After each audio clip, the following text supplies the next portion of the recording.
Nagulat ako sa dala-dala ni Groot. Lumapit siya sa akin bigla pag labas ko ng pinto. Akala ko ahas. Nakasarap pa kasi yung ilaw eh. Maluka. Good morning guys! Happy Friday! Wala palang pasok si Daddy. Aga-aga kong gumising. Kasi, ano to? Asong to. Scratch na naman tuloy ako. 4 pa lang nagising na ako. Kasi kala ko mapasok siya. I forgot. Ano na pala siya? Fry start yung off niya. Ayun, maggawa na lang ako ng balot na lang ako ng mga workers. Para ma-ship lahat. Kasi alam niyo ba, ikaw ginulat mo ko ha? Ikaw si ano ka eh? Si Kalmot ka eh. Asan na yan? Tingnan, ganyan kasi siya lumapit sa akin kanina. Yung dulo gumagano ng gano'n. Kaya akala ko ahas. Pasigaw tuloy ako. Morning, Maggie! Ayun. Kunin lang ako. We're here sa McDo. May Daddy. Gusto ba daw siya? Wala kasi kaming gas eh. So, try namin itong McGriddle.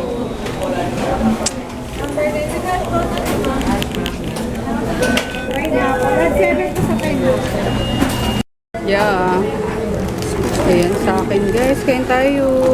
So mag-rice kasi naugutom ako. Natawa nga yung yung cashier. Pero hindi, gutom ako, mag-rice pa ako. Ay, ito na yun. McGriddle. Ba't ang liit? Oh my gosh. Ano to de? Pancake? Pancake. Cheese, sausage, and egg. Well, it looks good. Let's try it.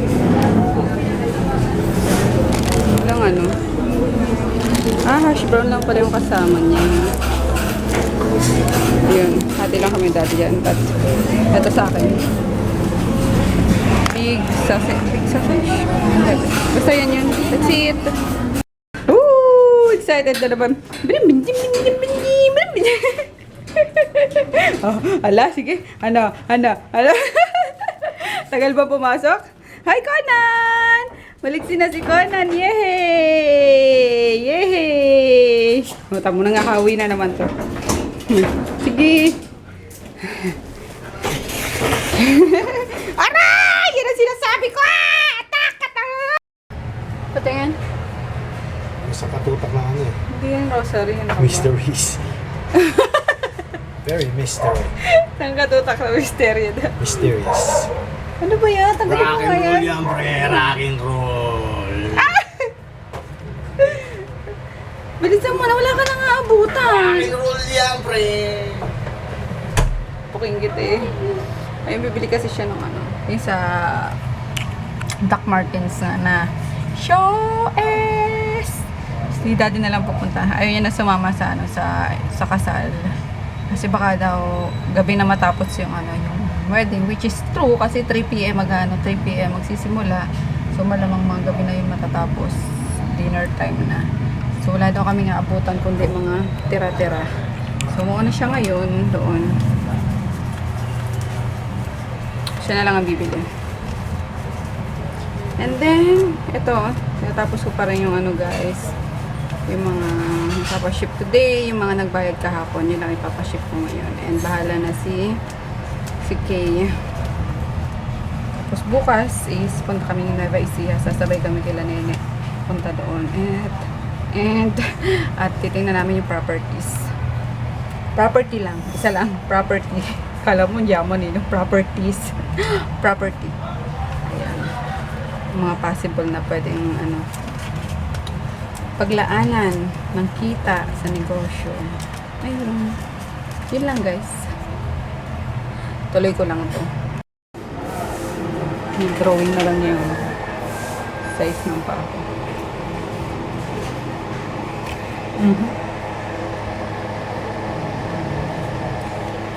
Basta 5 or 6 ha. Gupitin ko pa? Hindi na. Gupitin ko.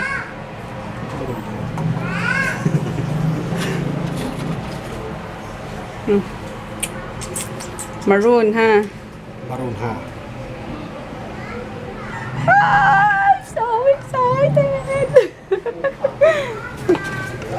Size 5 or 6. Maroon. Text mo ako kung anong mga... Ayoko ng bulaklakin ah. Plain lang talaga. We're off to Cubao para sa wedding. Ayun, late na kami. Grabe. Alas 3 magsisimula yung wedding. Ganun na. 3 minutes na lang. Oo nga. Ayaw mo na kuya, mamarcha pa naman yun na. Preparation ba? Iyak pa yung bride. Alam mo na yun.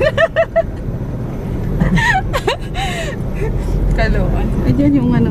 Hi, Franny. Ayan. Did go. Say good. Ayun. Buti hindi masyado matraffic dito sa Rojas. Ewan ko na pagdating ng Maynila. Kaloka. Kahit kailan talaga late lagi sa mga lakad din. Pero hindi. Hindi naman kayo mapapansin na late na. Late na kami. Tapos na yung wedding. Picture taking na. Don't get mad at us. Grabe traffic. Kaloka. Pero okay lang.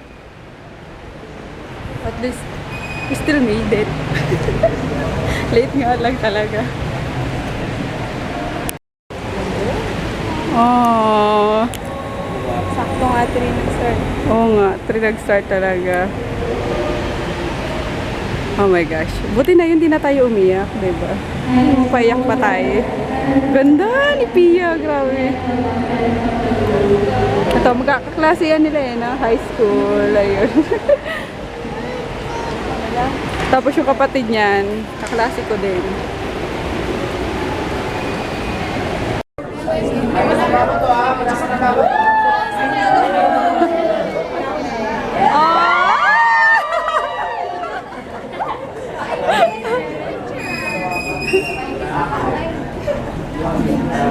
Oh my gosh, asawa na siya. Parang kailan lang high school yun. May G. Paano pag kinasal ang mga anak niyo, babae? Wag mo na ate. Bata pa si Pia. Ha? Congrats, Pia! Oh my God! Tinawag yung friend! Kayo! Alam ko, binibitahan ako eh.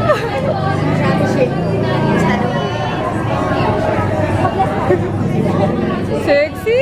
Sige, ano ka nito? Ah! Ganda! Thank you ah. Ate! Ah! Nalala ko na. Game! Picture taking pa yung newlyweds doon. Pinapakit na lang kami sa sa reception. Kasi nagugutom na to eh. Sabi ba naman niya kanina na sa sakyan kami. Mag-take out na daw kami. Wala nakalagay. Ganda lang tayo sa kanila oh. Hindi ko alam, nakahiya. Sige. Uy. Mamaya na.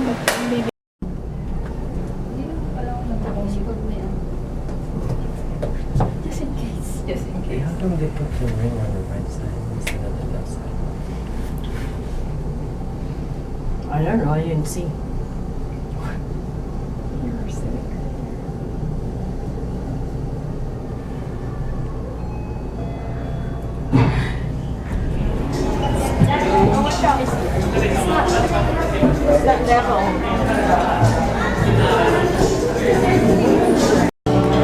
We're here na sa reception. Sige, sige.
And the two people who witnessed the love story of the newlyweds, their best men and maid of honor, put your hands together for John Michael and Jo Grace.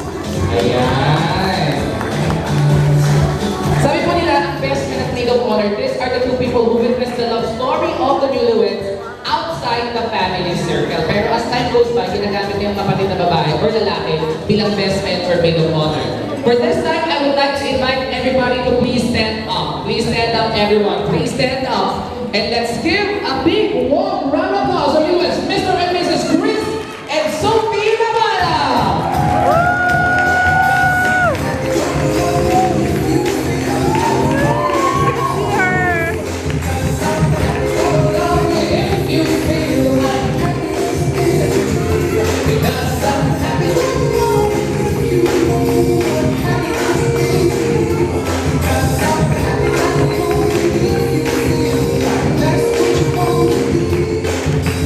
Let's all welcome Chris and Sophie! Come on, come on, come on! Tatlo pa lang yun. Tapos ano siya na dalawa? At yung mga bisita nagbabato ng barya. Yung ingay daw po ng barya, yun daw po yung nagtataboy ng negative vibes or negative energy sa buhay mag-asawa. Parang fireworks sa New Year. At sino daw po yung unang lumalapit sa couple para po sa prosperity? Ay walang iba kundi ang mga nagagandahan, nagyayamanan, at nagwawapuwang ninong at nina. So please. Pagod na ang bride, oh. Ang aming beautiful bride. Saan daw ang honeymoon, bebe? Ayan. Uwi na kami, guys. Pagpa-picture din sa makasalo sa bride. Nagawa ni, grabe. Talagang in demand, di ba? Picture pa tayo doon? Photo booth pa ba? O sige, pila tayo, dali. Minsan lang yan. Pipila lang kami. Photo booth lang kami, then uwi na kami.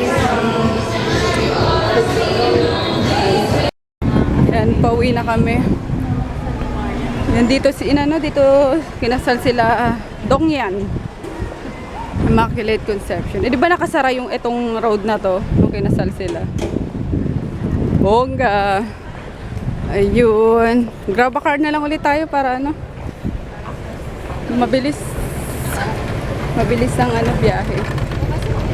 Asan yung susi? Ito oh. Asan yung susi natin? Oh my God, Ayan na, nagyabang na guys. Hindi yan uminom pero nagsipang-yabang. Hindi tayo nag-shot nung wala yata yung nakain natin. Ayan. Ah, yun pala eh. Ayun pa yung shuttle.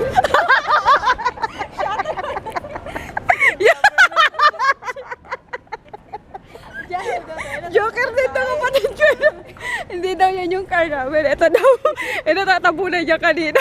Pag tinawag si city government. Ay nako. Colors. Ay wait lang. Grab na tayo.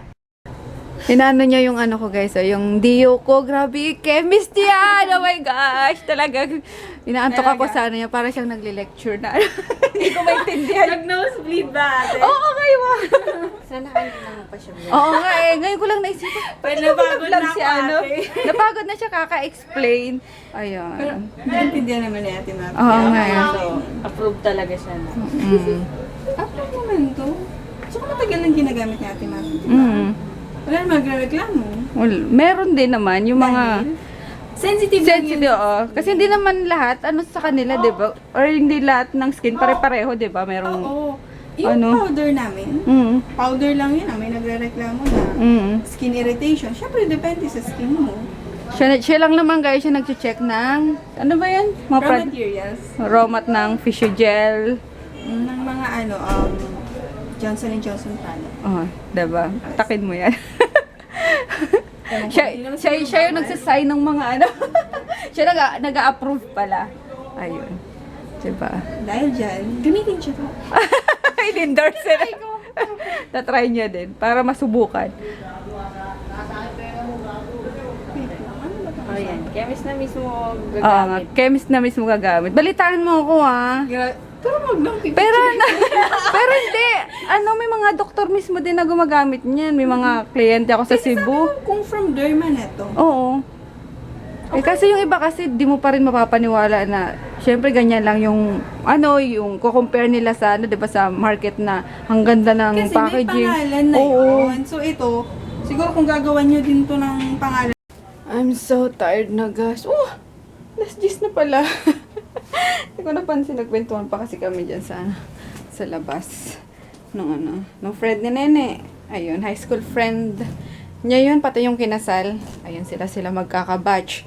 Tapos yun nga, gaya nung nakwento ko, yung kuya nung bride is best friend ko. Kaya, yun. So, sad lang, wala siya dun sa kasal ng sister niya. Kasi si Man, di na yata naantay or ayun, na, lumarga na. Yung tagal ko na rin nakita yung best friend ko na yun eh. Pero okay lang. Anyway, it's so saya. Kahit na late kami. Colors.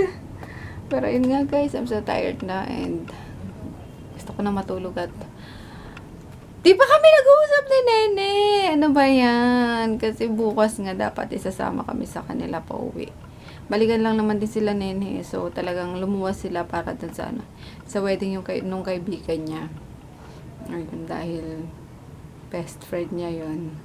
Sila magkakaibigan. Hindi sila buo eh. Actually madami pa sila. Yun. Nakabili din pala ulit si Daddy ng kanyang Doc Martens. Paloko, tingnan nyo naman, yung original price is 11.5. Now, na lang, 5. So, 6. Ito yung binili niya ngayon, yung steel toe. Ayan. Ay, wala. Iba yung pinakita niya sa akin kanina eh. Kasi, di ba, nauna niya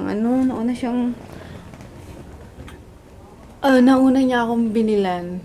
Ayun, kanina. Na-post ko. Sorry guys, di naman sana, di sa pagmamayabang So, matagal namin inantay to, matagal namin pinangarap to. Although, si Daddy, meron na talaga siyang may Doc Martens na siya before pa. And ako, pinangarap po talaga ever since na magkaroon ng pair. So, yun, nakita ko na sale. And, yun, napabili kami guys. So, hindi naman to luho, no? Hindi mo naman masasabing luho to kasi, yun, pangarap namin. So, si Koloko hindi namin binibilan masyado ng mga footwear pa or mga damit kasi nga kaliliitan, sayang, ayun. Although, siya din naman ayaw niya masyadong pag may nagustuhan lang siya, yung binibilan namin ng Ayun. Ano pa ba guys? Ang init. Good night na siguro ako kasi si Koloko nandun pa sa baba na ipaglaro pa kila Kuya Peter. Wala naman akong masasabi na sa inyo kasi gusto ko nang matulog pero kailangan ko muna maghilamos of course ang ating skin. Yun. Tapos si Froggy nasa taas. Nagipag-inuman sa mga pinsan ko. Ayun guys, good night. See you tomorrow.